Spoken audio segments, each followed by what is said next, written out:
ಇನ್ನು ರಾಜ್ಯದ ಹಲವೆಡೆ ವಾಣಿಜ್ಯ ಬಳಕೆ ಗ್ಯಾಸ್ ಸಿಲಿಂಡರ್ ಅಭಾವ ಸೃಷ್ಟಿಯಾಗಿರುವಂತಹ ಸಂದರ್ಭದಲ್ಲೇ ಇದು ಯಾರೂ ನಿರೀಕ್ಷೆ ಮಾಡದಂತಹ ಬೆಳವಣಿಗೆ ಅಂತ ಪರಮೇಶ್ವರ್ ಹೇಳಿದ್ದಾರೆ. ಗೃಹ ಸಚಿವರು ಹೇಳಿದ್ದಾರೆ. ಬೆಂಗಳೂರಲ್ಲಿ ಅವರು ಮಾತಾಡ್ತಾ ಇದ್ರು.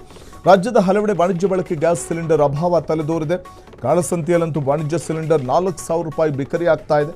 ಗ್ಯಾಸ್ಗೋಸ್ಕರ ಹೋಟೆಲ್ಗಳು ಪರದಾಟ ನಡೆಸ್ತಾ ಇರುವಂತಹ ಒಂದು ಪರಿಸ್ಥಿತಿ ನಿರ್ಮಾಣ ಆಗಿದೆ. ಗೃಹ ಬಳಕೆಗೂ ಕೂಡ ಇದು ಸಮಸ್ಯೆ ಆಗ್ತಾ ಇದೆ. ಹಾಗಾಗಿ ಬೆಂಗಳೂರಿನಲ್ಲಿ ಈ ಸಂಬಂಧ ಗೃಹ ಸಚಿವ ಡಾಕ್ಟರ್ ಜಿ ಪರಮೇಶ್ವರ್ ಪ್ರತಿಕ್ರಿಯೆ ಕೊಟ್ಟಿದ್ದಾರೆ. ಅಂತಾರಾಷ್ಟ್ರೀಯ ಮಟ್ಟದಲ್ಲಿ ಆಗ್ತಾ ಇರೋ ಯುದ್ಧದಿಂದ ಈ ಎಫೆಕ್ಟ್ ಉಂಟಾಗಿದೆ. ಕೇಂದ್ರ ಸರ್ಕಾರ ಕೂಡ ಕಮಿಟಿ ರಚನೆ ಮಾಡಿ ಕ್ರಮಕ್ಕೆ ಮುಂದಾಗಿದೆ ಅನ್ನುವಂಥ ಮಾತನ್ನು ಹೇಳಿದ್ದಾರೆ. ರಾಜ್ಯದಲ್ಲೂ ಆದ ಅನಿರೀಕ್ಷಿತ ಬೆಳವಣಿಗೆ ಬಗ್ಗೆ ಸಿಎಂ ಜೊತೆ ಚರ್ಚೆ ಮಾಡ್ತೇನೆ ಅಂತ ಪರಮೇಶ್ವರ್ ಹೇಳಿದ್ದಾರೆ.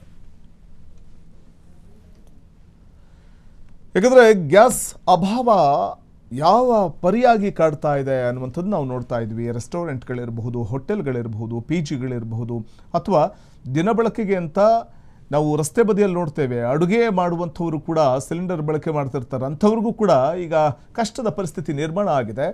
ಇದೆಲ್ಲದಕ್ಕೂ ಪ್ರಮುಖ ಕಾರಣ ಗಲ್ಫ್ ರಾಷ್ಟ್ರಗಳಲ್ಲಿ ನಡೀತಾ ಇರುವಂತಹ ಯುದ್ಧ. ಆ ಯುದ್ಧದಿಂದಾಗಿ ಆಗಿರುವಂತಹ ಈ ಅನಿರೀಕ್ಷಿತ ಬೆಳವಣಿಗೆ, ಇದ್ರ ಬಗ್ಗೆ ನಾನು ಮುಖ್ಯಮಂತ್ರಿಗಳ ಜೊತೆ ಮಾತಾಡ್ತೀನಿ ಅಂತ ಡಾಕ್ಟರ್ ಜಿ ಪರಮೇಶ್ವರ್ ಹೇಳಿದ್ದಾರೆ. ಮತ್ತೊಂದು ಕಡೆ ಕೇಂದ್ರ ಸರ್ಕಾರ ಕೂಡ ಕಮಿಟಿಯನ್ನು ರಚನೆ ಮಾಡಿದೆ, ಈ ಬಗ್ಗೆ ಗಮನ ಹರಿಸ್ತಾ ಇದೆ. ಇನ್ನು ಈ ಕುರಿತಾಗಿ ಮುಖ್ಯಮಂತ್ರಿಗಳ ಜೊತೆ ನಾನು ಮಾತಾಡ್ತೀನಿ ಅಂದಿದ್ದಾರೆ.